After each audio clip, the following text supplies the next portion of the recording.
Welcome, everybody, to a very special episode of Video Mojo, where we bring together both traditional marketing concepts, really timeless marketing concepts, and kind of the next latest generation of tools and techniques and strategies. And today, in some ways, we're talking about an unstrategy. We're talking about going beyond storytelling, and my good friend and the storytelling expert, Michael Kass, is with us. Michael, thank you for being here. I am happy to be here. This is fun. Yeah, and unlike most of my editions of Video Mojo, one, this is going to be more than 4 or 5 minutes long, and two, it's going to be a conversation. Michael and I are going to talk for 10 minutes maybe about storytelling, and then we're going to open up and have Q&A with the people that are joining us online. And thank you to those who are with us live or those that are listening to the recording. But anyway, this will go out via podcast as well as via the video blog. So, Michael, storytelling, I was thinking that our title, Beyond Storytelling, as a title would be in quotes. And then within that, storytelling could be in quotes because the word storytelling has all these meanings.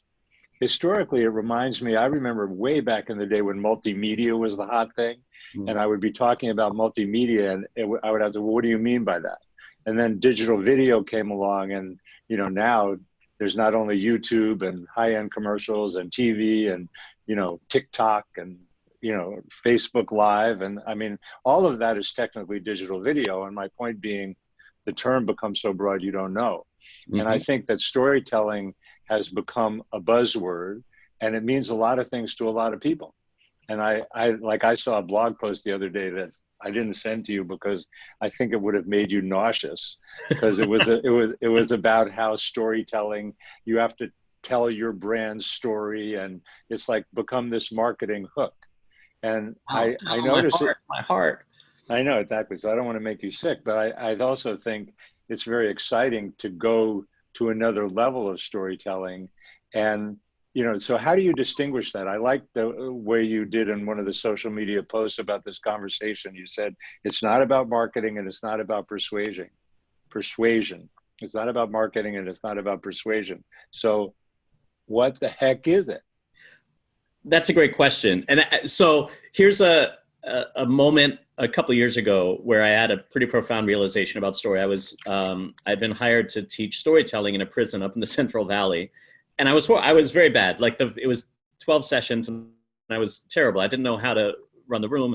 I was doing a bad job. And as I was on my way out one day, a guy stopped me, and he was the Native American spiritual leader in the chapel of the prison. Wow. So they had all the different religions represented, and he asked what I was doing. I was like, oh, storytelling. And we got into a conversation about the role of story in indigenous cultures. And I'd known this, but the way he said it really struck hard for me. He looked at me at a certain point. He went, story is real.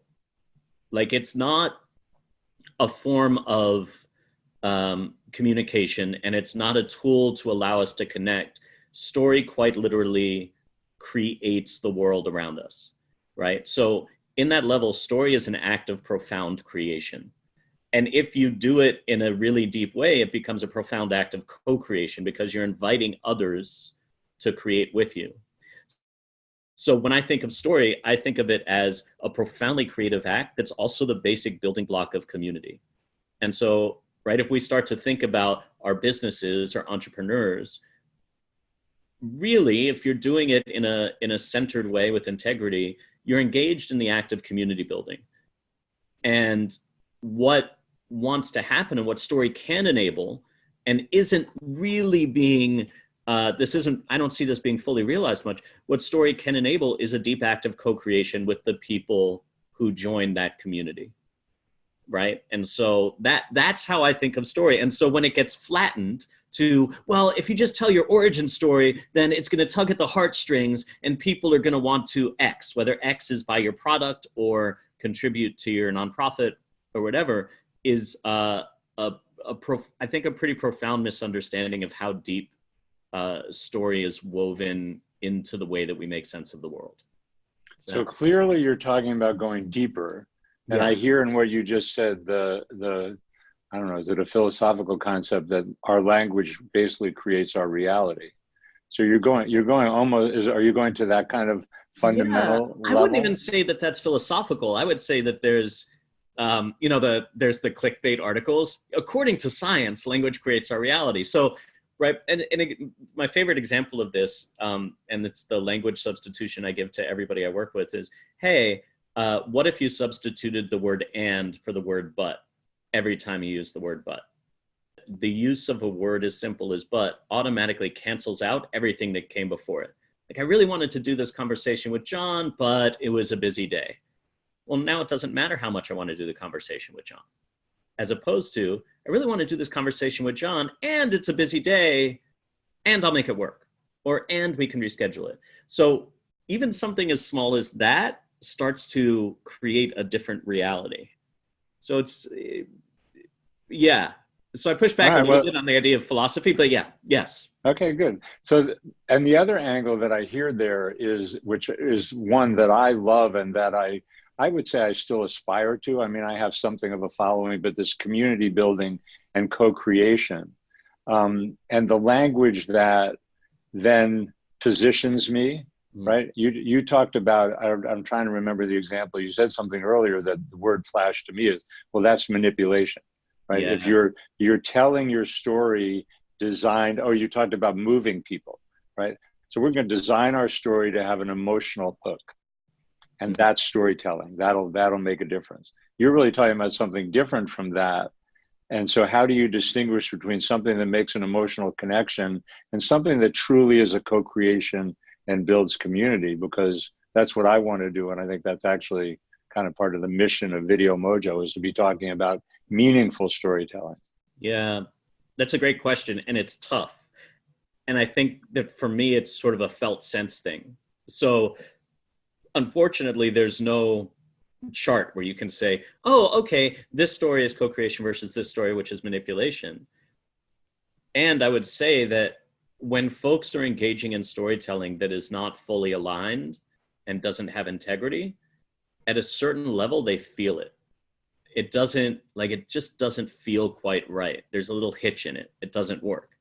And so then the question becomes, how do you train yourself to recognize that feeling of misalignment, breathe into it, and go, okay, what wants to happen in order for this to feel more fully aligned, right? And the converse too, right? I mean, I didn't mean to interrupt you, but the converse is when you're in alignment and you are connecting to your heart, to your soul story, if you will, you know when that's happening too. I mean, I think that's part of the reason I became good friends with you, is because I think you and I have these conversations, and it happens enough that I want to spend more time with Michael, even though most of it we do like this on Yeah. Zoom. Is that, but there's a resonance that happens, and that's also the converse in indicating that you're in alignment. I would say I love that word resonance. And what's coming to me is when I feel that, when I feel like my story is in alignment and I'm deeply connecting, I can tell because I literally, like, my body temperature rises. I'll feel my eyes tearing up. Like, my body feels different in very, very tangible, measurable ways. And there's, the science behind that is there's oxytocin flooding through my body because I'm connecting with another human being, or several hundred human beings if I'm doing a large workshop, right? And if I stay aligned with that and attuned to that feeling, then it's easier for me to hit those places of integrity and alignment. Right. So you asked the question as you were talking, how do you train Mm. to notice when you're out of alignment? And I would also say, how do you train to in alignment? And that is in fact what you do. Mm-hmm. The context is, if I'm wanting to connect with more people, if I'm wanting to build community or wanting to build an audience or wanting, God forbid, to sell something online, which there's nothing wrong with doing that. Nope. How do you bring this kind of storytelling into play? How do you teach yourself to do it in a way that works? A part of it is ignoring everything that they teach you about storytelling. So a lot of the more conventional storytelling will train people to follow a template that hews pretty closely to the hero's journey. So, right, the standard entrepreneur story would go something like, you know, I wasn't doing well. I was in a real pickle, and I was sleeping on my grandmother's couch. And I went, I wonder how many other people have couches that they would like to rent out to people. And then I formed Airbnb, and now I'm a bajillionaire, right? That's kind of the fairly standard way of sharing a story. And once you get trained to only tell stories that way, you're stripping narrative of a lot of its humanity, and you're stripping it of the details. So in terms of how to share a really authentic story, I would say go to those moments that feel really resonant to you, and don't worry about structuring. Just write down what made the moment so resonant. Like, really go through an exercise of deep exploration, knowing that the deeper we go in that exploration, then the more universal chords will hit, right? Because it's not just what happened, which is where a lot of particularly entrepreneurial storytelling tends to stay at the plot level, right? I wasn't doing well. I made a bunch of money. Now I'm going to sell you this thing so you can make money too. There's nothing human in that. That's a functional story. Mm-hmm. And it's based on somebody's perceived lack. Meaning, if that story resonates with you, you feel like you don't have enough money. Does that make sense? Mm-hmm. As opposed to, if I share a very simple story, you know, my favorite one, this guy I was working with had a small business, and I asked him to share a story just about a time he wanted something really deeply. And it ended up that the thing that came up for him, and he apologized for this. He was like, this is a stupid story, but I'm going to tell it because it's what came up, was he was 8 and he wanted this pair of shoes, and he would have done anything to get it. And he ended up like spanging, asking for spare change in his small town to get these shoes. And I'm like, that's a pretty dumb story, but what did those shoes mean to you? Like, what did they represent? And it ended up that those shoes represented the rich kids in his neighborhood wore them. And so it represented growth and social mobility. And he felt that if he had those shoes, he would finally belong. And the business that he ran was all about helping small businesses scale and reach a different level of achievement. Mm-hmm. And so in that small human moment, what he actually uncovered was the same root DNA that made him so passionate about his business. And he started sharing that as almost an origin story, and people resonated with it because it showed not just that he was effective at what he did, but that at a deep level, he knows what it is to do what it takes to move into what he thinks will bring him more satisfaction, right? Yeah. So it's finding those small moments and really lifting them up, I think, is where you find some really powerful stories that almost never get told. Yeah, and I will dovetail on that in terms of what's been working for me, which is, I mean, I think it's a practice. That's the other big fallacy about storytelling is, oh, we're just going to switch, we're going to pivot, right? And try a new strategy, which is storytelling. And that, you know, and that's just more of the same, really. But what I found with the video blogging, particularly because I'm doing it really without an agenda, is that I'm now getting practice and exploring my voice and what's the right way to, you know, kind of what do I really feel called to talk about and do. And this, of course, conversation is part of that. So good. So we've probably done, we've done 15 minutes. And we could go on about this, but you know, the thing that I wanted to say is that I think training is like a practice. And so it's the more you do it, the more you can feel into, am I in alignment? Am I not in alignment? And kind of tune your listening, your machine, if you will, your human machine. Yeah, but I love what you said, bringing more humanity into it is really a measure. And to build on that real quick before we see if folks have questions, you know, one of the things that happens, especially when I do workshops for organizations, that I caution people is, you know, in the room, in a safe space, all of this stuff is very intuitive, right? It makes perfect sense, cool, we can share stories. And then they'll go out in the world and they'll try to do storytelling this new way once, and maybe it'll work. And then they'll do it again and it won't work. And they'll feel stupid, and then they'll never do it again. So it's not just practice, it's creating spaces or groups that are dedicated to practicing storytelling in this more deeply human way, so that you're building the muscle, because we've gotten so far away from it, Mm-hmm. many of us, especially in our work lives, that it takes some time to build that capacity back up. I want to thank you. And I want to ask you one more question, which is, a little bit to try and say it maybe grossly, or like when you were talking before, and we talk about the inner work and connecting to our authentic self. And I love a book called The Legend of Bagger Vance. He talks about the authentic swing, because it's a golf story. We're getting a little woo-woo, right? And a lot of people are listening from the context of business. So where's the overlap between wanting to be successful in the business and wanting to have thriving, successful businesses, and this community inner work of taking time for alignment? I mean, I will answer my own question in part because, and I mentioned in my last Video Mojo episode, Book Content Inc., and he has a model, which I think I'm going to be talking more about as I work it through myself.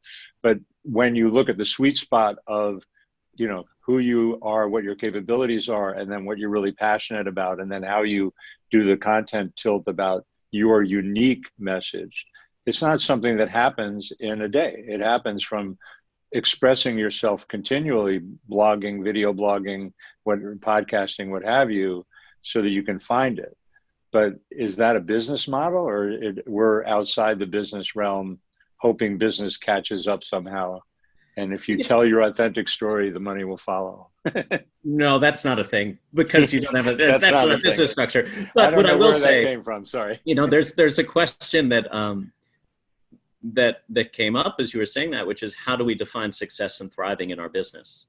Right. So if success is purely financial, then tell manipulative stories, right? Make people feel that, do that. If your goal is just to make money, then let nothing stop you in the pursuit of that goal, right?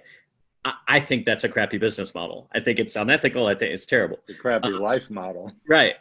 So I would define success and thriving as finding that place where, yes, you are able to generate income and be comfortable, like whatever level feels right to you, and do that in a way that is uniquely yours and has deep integrity with your, deeper sense of purpose, right? You could say soul's purpose or reason for being here. And that's not a woo-woo thing, right? That's just real, that every single person at some point feels, unless they're very lucky, that the work they're doing or the life that they've built around them doesn't fit. And that's because there's a misalignment between the story they're out there telling and the story that wants to live through them. And so say that again slowly. I think this is the meat. This is it. Now right? This is the point. Yeah. Yeah. Everybody, certainly myself among them, at some point feels like the story they're building out in the world, what they're part of, their work, the life that's built around them, is out of alignment or in tension with the story that wants to live through them, who they really are. And resolving that tension happens when we do that deeper inner work and bring those stories into alignment. And it's rarely a comfortable process, right? And people do it in all sorts of ways, through therapy, through soul seeking, through, dumping their life out and putting the pieces back together like a jigsaw puzzle. But at some point, that's what wants to happen. And then when we share that story, the results of that process, that becomes a really, really powerful thing that community can build around. I love that. I mean, but I do think that it's in some sense a radical concept to presume that there's a story that wants to live through me. I think that most people are thinking, when they think, and this is kind of where we started, is when they think about storytelling, well, I can just make up the most clever, manipulative story that fits the model of selling whatever it is I want to sell, as opposed to being willing to listen and wait and then actually hear the answer and then actually respond to that. I mean, that's a fairly, I would say, sophisticated spiritual process. Sneakily, I use story and story coaching as kind of a Trojan horse to talk about these deeper, spiritual or personal growth concepts. Because if people really want to tell a story that sticks, then it wants to be told from that deeper level of connection. Yeah, I think what you said was that you wouldn't disagree with me that Yes, it's a fairly sophisticated spiritual concept totally. to assume there is a story that wants to be told through you. Yeah. All right. So we have some people online. Who has a challenge or an issue or a question around the stuff that we're talking about here today? You can raise your hand. Judith has a question. Thanks so much for joining us. Hello. Hi, Hi, friend. Michael. How are you? Santa Fe looks good on you. Yes, thank you. I'm enjoying it. It's great. There were a few things that you said, so many things, and they were great. I came in when you said story is real, and that just was like, whoa, I just got my money's worth. That really resonated deeply with me. I think it's interesting that you're having this conversation about story versus business versus woo-woo. And I think that is, I don't know if this is a question or a comment, and it might be both. I think that that's an indicator of how far we have moved away from what it means to be human, from what it means to be, because the truth is there is no, in my view, real distinction between story, what we do, our business, our work, and this idea of, I once looked up the definition of woo-woo, and woo-woo is something that can't be scientifically validated, and everything we've talked about is scientifically validated, and we know, excuse me, that story has existed, that this was how we passed information on for millennia until we learned how to write, and then even after that, because not everybody knew how to write. And then now that everybody knows how to write, we've let go of these very fundamental human qualities. I think that where I struggle, and perhaps this is my question, and where many of us struggle who grew up in this modern era, is that we don't understand what real story is. Like, it's just become a foreign concept. Mm-hmm. So even though it's innate to who we are and to being human, and that there really cannot be and is no conflict with what it means to run a business, it's still something that I imagine others struggle with. So yep. If that's a question. I think there's a question in there. John. Go ahead. What's how would you describe the struggle? What's your struggle with it? Because you seem clear that story is real. Yeah, I think the struggle is that when we get into business mode, we put up the barriers, and we stick to the facts, as Michael was saying earlier, that we just focus on the factual, and we don't get into the deeper stuff, which is where people connect. And as Michael knows, I actually teach this. I teach about human emotion and connection, and that if we want to be successful, it's the emotional connection.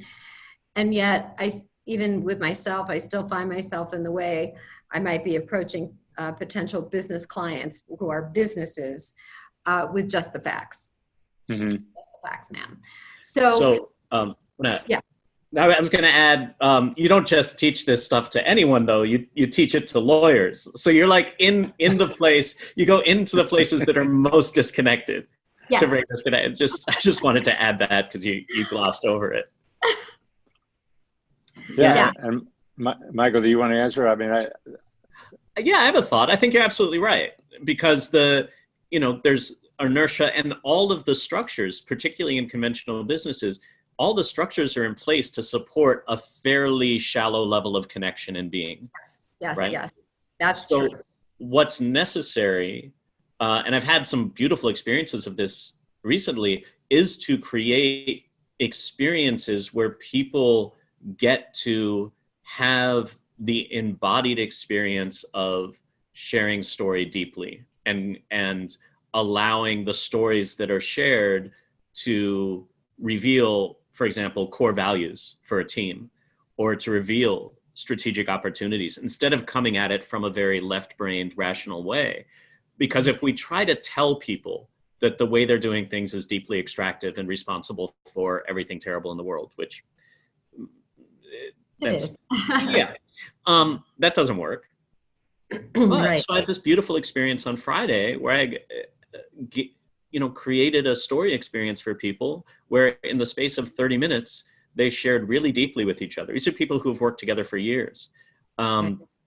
And they came out of that experience just with tears in their eyes, profoundly grateful, because in those 30 minutes, so much stress and so much disconnection fell away. And that created enough curiosity in them to get them to ask, well, what do we do with this, right? We've had this experience. How do we do it? And because it's so short and so simple, they're all leaders in their organization. They can bring that back to their teams, right? But if we just go in and start doing things a different way, it won't land. It's how do we invite people to participate in this different way of being? And I think that's what you give people in your classes as well. You give them tools that allow them to move differently, I think. I do. Yes, I do. And yet when I find in my own experience, when I'm thinking about myself, I actually have a tendency to go more toward the less emotional and the more factual. Mm-hmm. And I find that to be a curious conundrum. Yeah. But I think that what you're saying right now, sorry, what you said just now, I think is an opportunity for me to notice when I'm going in that direction and bring myself back. So thank you. Yeah, and I think that that's exactly the process. I mean, Buddhism, for example, is talks about the human condition and how we get stuck in our patterns. And I know a little bit about recovery, and it's like you don't undo what you've been doing for an entire lifetime in a short period of time. And as a culture, this moving away from, as you said at the beginning, being more human. I think Michael's approach to storytelling and what we're talking about in terms of this story that wants to be told is very deeply human. And we all have these patterns and tendencies to go off into, show me the money. I got to make a buck. Like, or whatever the other story is that is a cultural one. That I'm also a fan of a group called the Pachamama Alliance, which taps into wisdom from the indigenous people of the rainforest, and they call it the dream. It's like that. They said it isn't just enough to stop the drilling; we have to change the dream. And I think that's very similarly the same thing. We have to be more human, recognize that we're part of nature, what our true nature is, and so forth. But anyway, hopefully that helps reinforce what you're asking about. Absolutely. But it is like we were talking about earlier. I mean, it is a practice and it's a skill, just like meditation and other forms of alignment doesn't happen in a day. It's a practice and a skill that you develop. This being more human, and what I've learned from Michael in terms of working my own, finding the story that wants to be told, it's a process that goes on literally over years. Yeah. Some people might say that's the bad news, but other people might say we get to enjoy the journey. Yeah.